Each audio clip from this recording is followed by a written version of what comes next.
तो चलिए देखते हैं मंडे मार्केट में किस तरीके से मूवमेंट हो सकता है, कहाँ पर सपोर्ट बनेगा, कहाँ पर रेजिस्टेंस बनेगा और किस तरीके से ट्रेड कर सकते हैं। मार्केट तो सीढ़ियाँ बनाते जा रहा है डे बाय डे।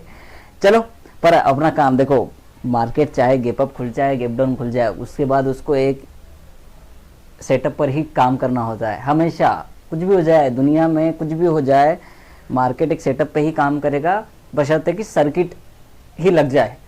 कि मार्केट में 5% या 2% का सर्किट लग गया वो अलग बात है, लेकिन अगर उसके अलावा सर्किट नहीं लग रहा है तो मार्केट एक टाइम के बाद स्ट्रक्चर पर ही काम करेगा, डिमांड सप्लाई पे काम करेगा, सपोर्ट रेजिस्टेंस पे काम करेगा, उसके अलावा कहीं नहीं जाएगा। अब इसमें समझाता हूँ मैं आपको। 75,500 पे मार्केट ओपन हुई, ठीक है। जो पहले हमारी सपोर्ट थी, मैं लास्ट टाइम डिस्कस किया था, वो अपना रेजिस्टेंस बनेगा, क्योंकि मार्केट नीचे खुली है तो सपोर्ट विल बिकम रेजिस्टेंस। तो जब मार्केट में, मैं किसी के बुराई वराई नहीं करता, पर कुछ लोगों को मैं देखता हूँ एडवाइजरी कंपनीज में, ठीक है। अब उसको समझो, थोड़ा दिमाग खुलेगा आपका, ओके। और शायद वो कभी जीवन में देखे ये वीडियो, अब तो पता नहीं देखेगा कि नहीं देखेगा। अब समझिए इस चीज़ को, ये मार्केट है, क्लियर। ये मार्केट अब गिर गई है। ये जब गिर रही है, अब मूर्ख, मार्केट कल 76,000 पे 100 पे बंद हुआ, मार्केट 75,500 पे खुल रहा है, 500 पॉइंट का डिस्काउंट ये हुआ, ठीक है। उसके बाद मार्केट यहाँ से यहाँ तक आ रहा है, इस चीज़ को समझिए। ये है 75,200।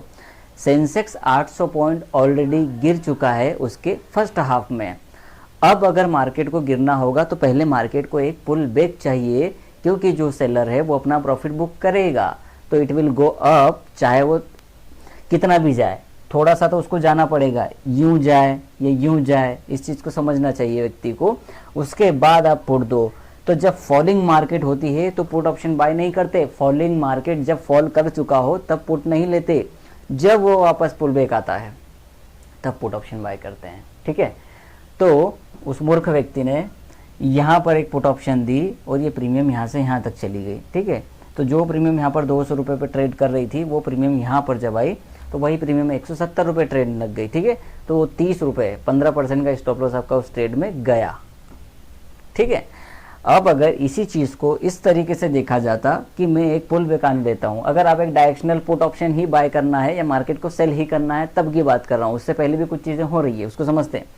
तो आपको पहले मार्केट को ऊपर जाने देना चाहिए, देन सेल करना चाहिए। वो दिख रहा है लोगों को कि कैसे सेल करना चाहिए, स्टूडेंट समझते हैं इस चीज़ को, मैं ज़्यादा डिस्कस नहीं करूँगा उस बारे में, क्लियर। उससे पहले मार्केट में आपको 2 बार बाइंग अपॉर्चुनिटी दिख रही है, वैसे 3 बार है, लेकिन 2 बार भी आप करते तो ये कितना प्यारा ट्रेड बनता। जहाँ पर आपको कॉल ऑप्शन बाय करना चाहिए वहाँ पुट बाय कर रहे हैं, जहाँ आपको पुट बाय करना चाहिए। अब ये लास्ट में सेंसेक्स में समझाया था ना ये बात कि जब मार्केट ऊपर चली जाती है तो कॉल ऑप्शन लोग बाय करने लगते हैं, ये बेवकूफ़ी वाली हरकत करते हैं, और फिर मार्केट इस तरीके से फैलता है कि वो प्रीमियम वापस कभी जाता ही नहीं है। ये होता है मार्केट में। चलो, ज्ञान की गंगा कल बहाएंगे। पहला सपोर्ट है 74,500, अगर गिव डाउन खुल जाती है तो फिर वो 74,000 रहेगा। पहले रेजिस्टेंस की बात करें, अगर फ्लैट ओपनिंग होती है तो 75,000, नहीं होती है तो 75,600 आपका रेजिस्टेंस रहेगा सेंसेक्स में, ये याद रखिएगा। अब निफ्टीवा देख लेते हैं, कहाँ क्लोज हुए हैं आप। 23,151, 23,000 ही सपोर्ट बनेगा। 150 पॉइंट का डिस्काउंट अभी मार्केट में और आने दीजिएगा। मैं कल भी ये चीज़ समझाया था कि जब मार्केट 23,000 आ जाए, जो कि उसको आना नहीं चाहिए, तो वो आना नहीं चाहिए का सेंस ये था कि ऐसा नहीं कि गिर नहीं सकता, मैं कह रहा हूँ कि आना नहीं चाहिए वरना पोर्टफोलियो की माँ बहन हो जाएगी, तो उस हिसाब से उसको नहीं आना चाहिए। पर अब तो आ चुका है और 23,000 का इंतज़ार करो फर्स्ट क्लास, है ना। अभी कोई भी बाइंग अपॉर्चुनिटी मिले तो देखो, आज के हिसाब से, आज अगर आपने ऑप्शन चेन को बहुत अच्छे से देखा हो, पेड मेंबर्स ने तो देखा होगा, लेकिन जो लोग नहीं काम कर रहे हैं और जो लोग हल्का फुल्का काम कर रहे हैं वो समझेंगे इस चीज़ को कि क्यों यहाँ पर एक सेल बन रही थी।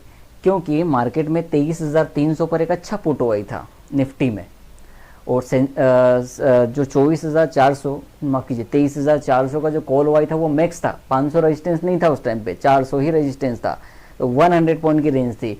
तो मैं वही चीज़ समझाने की कोशिश कर रहा था उस सेंसेक्स में कि ये था आपका बाइंग सिग्नल और यहाँ कहीं था 23,400 और आपका सेलिंग सिग्नल। ये करना था मार्केट में। ये पुट इतना प्यारा चला और ये कॉल इतनी प्यारी चली यार,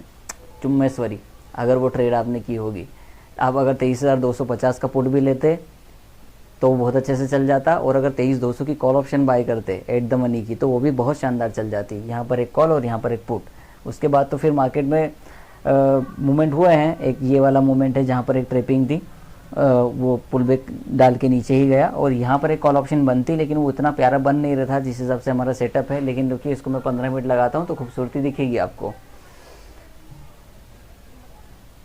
ये पुट वाली भी और ये सेल वाली भी।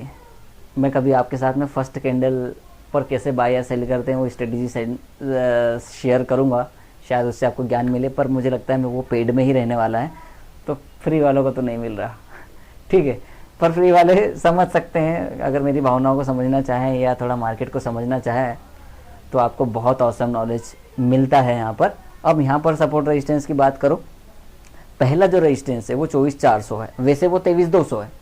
अगर मार्केट में गैप डाउन हो जाए तो पहला रेजिस्टेंस आपको एट द मनी पे मिलेगा 23,200 का कॉल। वही देखिए मंडे इनकेस फ्लैट ओपनिंग होती है तो, ठीक है। अगर फ्लैट ओपनिंग नहीं होती है या फ्लैट ओपनिंग होने के बाद मार्केट में 23,350 का लेवल, 400 का लेवल आपको दिख जाए, तो उस 400 के कॉल ऑप्शन के ओआई को देख लेना और 500 के कॉल ऑप्शन के ओआई को देख लेना। आपको पता चल जाएगा कि सब कौन सा रेजिस्टेंस है, 400 है कि 500 है। तो अगर ऑप्शन सेलर हैं आप तो 500 रेजिस्टेंस है, अगर पुट ऑप्शन बायर हैं आप तो फिर 400 रेजिस्टेंस है। अब इसको आप समझते रहना मैं क्या बोल रहा हूँ। नीचे सपोर्ट की बात करें तो वो 23,000, 23,050 ही अपने पास सपोर्ट है। मैं एक बार डेली चार्ट लगाता हूँ, शायद इसमें कुछ आपको दिखे। ऑलराइट, डेली में भी कुछ भी नहीं दिख रहा है यार, मैं वीकली लगाता हूँ। सेलिंग तो अच्छी भरपूर सेलिंग है मार्केट में, ठीक है। तो शायद ये 22,800 का ऑर्डर भी भर सकता है। अच्छा सपोर्ट है 21,800, बहुत ही शानदार है ना, यहाँ से 1000 पॉइंट दूर। तो अगर मार्केट में ये चीज़ हो जाए कभी भी आने वाले समय में, बाय सेल रिकमेंडेशन नहीं है, इस चीज़ को थोड़ा सा एजुकेशन के पर्पज़ से लें, और एक एजुकेशनल या एक लर्निंग थॉट शेयर कर रहा हूँ मैं आपको, या थोड़ा सा आप इसको घुमा भी सकते हैं अपने हिसाब से, पर मैं वो चीज़ बोल नहीं सकता। जब मार्केट में ये गिरावट आ जाए इन केस, क्योंकि बहुत पास में है वो 23,200 आप चल रहे हैं और 21,800 की मैं बात कर रहा हूँ, तो वो 400 पॉइंट 500 पॉइंट की डिफरेंस है। वैसे 400-500 पॉइंट भी नहीं है, वो कम ही है, पर मैं 500 पॉइंट की बात करता हूँ। 500 पॉइंट चलना निफ्टी के लिए 2 दिन की बात है। 150 पॉइंट और 200 पॉइंट गिरेगा तो वो 350 पॉइंट कवर करके वो 500 पॉइंट कवर कर देगा। समझिए इस बात को। अगर यहाँ आ जाता है तो आप पहुँच जाएंगे 2025 के लो पर, आप पहुँच जाएंगे 2024 मई के लो पर। यहाँ पर इतना ये जो डिस्काउंट मिल रहा है आपको, और उसके बाद ये जो रैली है, उसके बाद फिर ये जो रैली है, उसके बाद उसी तरीके की रैली आपको आने वाले समय में दिखेगी। मैं ये नहीं बोल रहा कि वो 800 पे सपोर्ट लेके सीधे भाग जाएगा, हो सकता है वो 600 का लेवल भी दिखा दे, लेकिन एक इक्विटी और एक फ्यूचर लॉन्ग करने वाले व्यक्ति के लिए, या 6 महीने के कॉल ऑप्शन बाय करने वाले के लिए ये बहुत सही रहेगा। तो आप डायरेक्शनल कॉल ऑप्शन वहाँ पर ट्राई कर सकते हैं। अपने एडवाइजर से एक बार पूछ लेना क्या करना है वहाँ, फाइन आपको फ्यूचर बाय करना है या कॉल ऑप्शन बाय करना है मंथली वाले।